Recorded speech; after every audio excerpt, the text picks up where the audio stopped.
Behold a great and terrible power at your fingertips. The ability to ignore self-damage. My name is Andy. Welcome to FrameWork. This is a series of Warframe builds where the weapons are specifically tailored for use by that Warframe with that build. But this kind of subjective building is a bit of a challenge with Nyx, because a lot of Nyx's abilities are not only not very good, but they also are rather simple. But Absorb does offer, a little tidbit. So let me show you the build we're using for Nyx. It includes Assimilate, a glorious augment that allows you to move and shoot and stuff while using your Absorb. You just move really slowly and you can't parkour. You can't jump, you can't slide, etc. This build does not do very much besides make Assimilate last a really long time. Lower power strength also reduces how quickly Assimilate absorbs more damage, which makes it cost more energy over time. That helps with the cost a lot. And Streamline Form is here because we don't really have anything else to do while we're inside Assimilate besides swap weapons, so we might as well make that a little faster. So at the risk of burying the lead too much, what we're going to be doing is shooting ourselves in the feet. Part of the gimmick of Absorb is normally that it absorbs allied and enemy fire, and that increases its damage when you explode it. But when you use the Assimilate augment, you cannot damage yourself. It just completely turns off self-damage. So if you use an explosive weapon, like the Kulstar, and constantly spam it at your feet, you have absolutely no chance of getting hurt.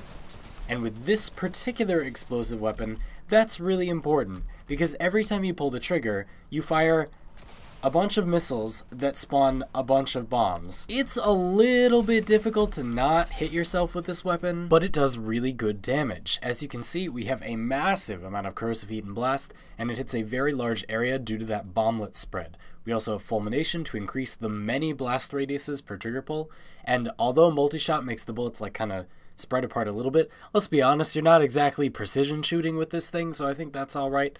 The status chance is good but not amazing here. Because you fire so many projectiles, the status chance for trigger pull is actually fairly good, but you don't have much control over where those statuses happen.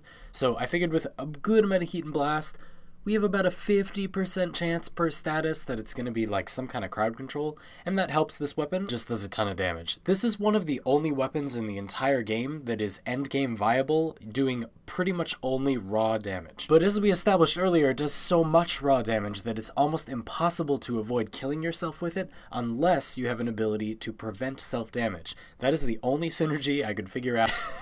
I'm just kidding, I have a bunch more. Should you find yourself in need of movement in a situation where you do not want to drop your Assimilate, you can simply use a charge attack with Twin Basolk, and you will teleport to your targets so long as they are within range. Additionally, the Twin Basolk make a very good weapon for cleaning up enemies that are cluttered around you due to their base heat damage and very high status chance. With the build you see before you, you have an 100% chance to proc gas for a lot of damage, and you still fit this build in pretty comfortably even with Rift Strike. Now, if you have Condition Overload, it might be alright on this weapon, but remember that Chaos doesn't actually apply a radiation proc, it doesn't actually count as its status. And if you have Primed Fever Strike, that actually does increase the damage by a lot. I'm not really finished leveling mine up yet. Alongside the Twin Basolk, Worm Prime with Death Machine Rifle is going to serve as your bodyguard to make sure enemies don't swarm you too much. Worm Prime stands out here because it has really high shields, the highest of any Sentinel, so with Calculated Redirection, you're going to have a lot of shields just sort of sitting there, ready to protect it from any chip damage, which is normally the type of damage Sentinels take.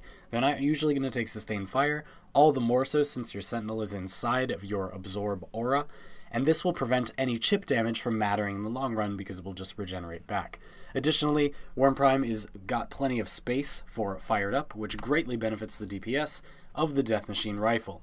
This is the build that I use. I show this a lot. It's gonna be shown a lot. It does a lot of damage. Because we're talking about this for close range, I am gonna quickly make a comparison to Sweeper Prime, which is another weapon that a lot of people say they really like on their Sentinels. I find that with this build, Sweeper Prime is a contender at close range, but is much less effective outside of basically point blank, and that's why I don't like it as much, but it's not a weak weapon, so if you prefer that or it's just what you have, go figure. Certainly takes a lot less Forma, the last piece of synergy for this build, and that is using Assimilate as sniper cover. Because you are tunnel visioning when you use a sniper rifle, you can feel totally free to tunnel vision and look around the map and snipe any unsuspecting haters because you have your Assimilate aura to back you up, and if you see your energy start to go down, all you gotta do is snap out and deal with them with your other weapon. This build does rather desire a way to counter nullifier bubbles, which are a great enemy of it, but the Death Machine rifle has really high fire rate, so as long as your sentinel is still alive, it can actually be a very significant help mowing down those nullifier bubbles. And this was one of the only Warframe builds I could come up with that has any special synergy with sniping. Although Assimilate does make really good cover while you're sniping, I don't think there's any particular sniper that has special synergy here. I like using Vectis Prime because it has really good DPS over a unit of time with charged chamber and depleted reload, giving you a 1-round magazine and a 0.6-second reload, and this is the build that I use for that. It's very basic besides those 2 mods, but you could really use any sniper rifle here, and I think it would be quite effective. Between how slow you are, your ability to affect an area with the Kulstar, your ability to hit enemies from long range with the Vectis Prime, and the Twin Basolk's radial gas proc damage, I think that this build shines the most when you don't have to move around too much, such as in a defense mission or something, and I wouldn't normally recommend bringing it to a mission like an Exterminate, where you're progressing through a group of enemies. Again, even base nicks can just spam chaos and have a pretty good effect on any battlefield, so you could just do that. If you enjoyed this build, check out my FrameWork playlist for more builds in the same format, or just look for the film reel style thumbnail when I upload content in the future. Thanks for watching, subscribe if you had a good time, and I'll see you all in the next one.